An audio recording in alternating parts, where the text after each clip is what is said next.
Well, anyway, I got myself one side 10th width cut. I gotta do the other side.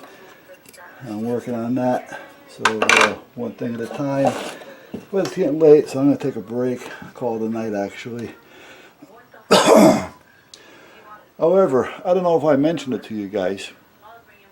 I've been talking to a couple of real estate agents, and they're all, well, the two that I've talked to said the same thing. And I'm thinking, well, this doesn't sound right, because I know that my house isn't a disaster. I just know it.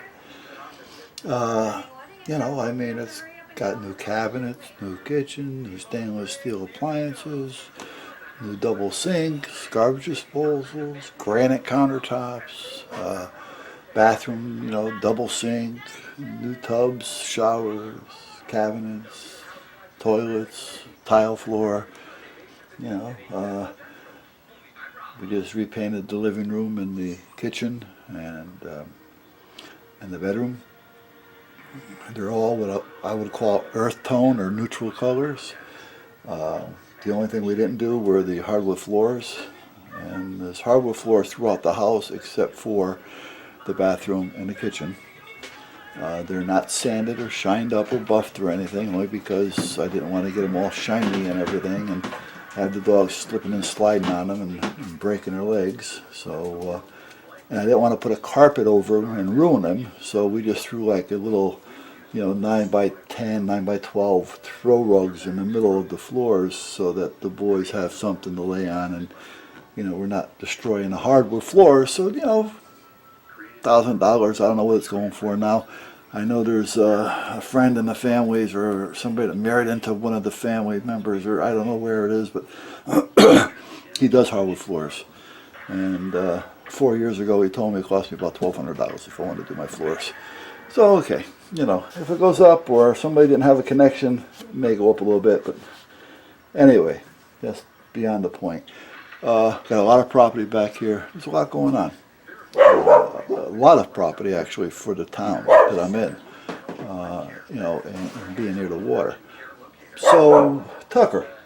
So, anyway, I spent.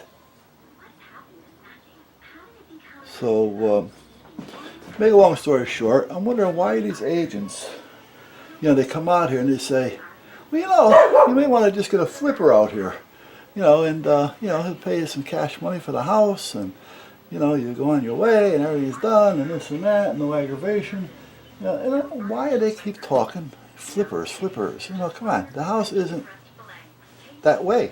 I mean, it's not, you know, even if somebody wanted to come in and do it all their own way, it tops and may cost them $12,000, $15,000, and I'm going crazy when I say that. So, you know, again, I don't understand why these two agents are talking this. Well, I kind of understand one of them, but you know, that's another story. I did a video on it, and you may see it, or I may, or I don't know if I posted it. I don't know. Anyway, there's one of them it's kind of a dingbat, but I got a hold of a friend of mine, an older woman, because that's what I figure I'm going to do. I want an older real estate agent, one that's grown up and that's been around. So I know this woman that's a real estate teacher. She teaches real estate, you know, for people that want to become agents. So I got a hold of her, and I'm trying to talk her into coming out of retirement.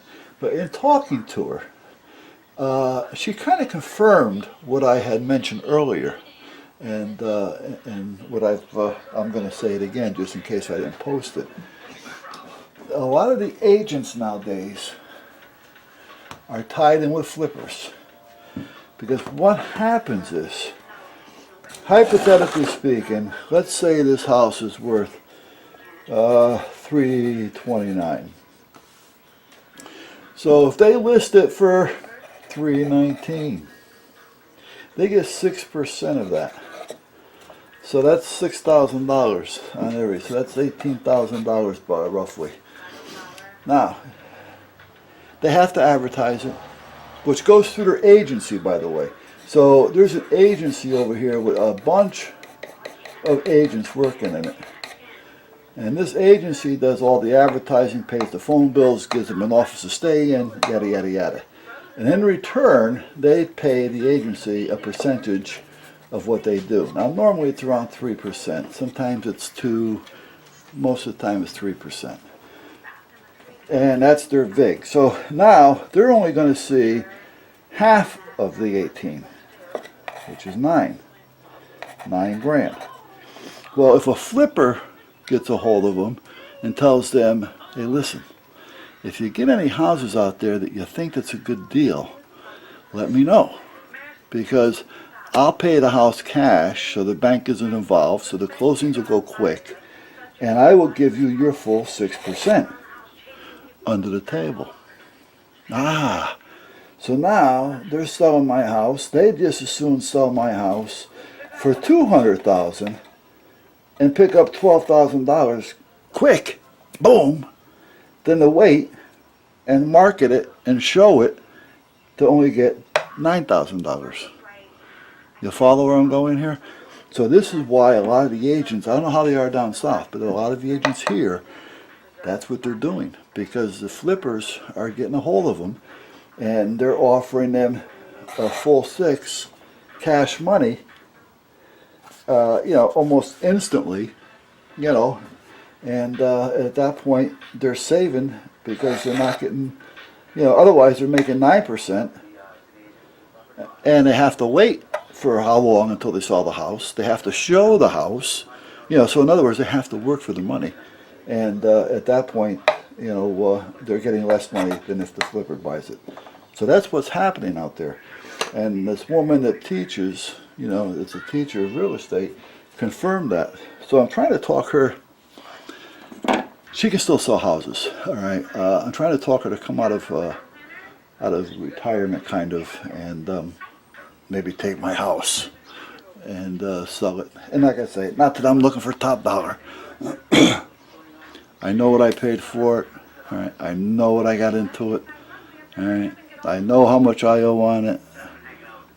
I know what I can do with it. So, like I say, I'm not looking for top dollar.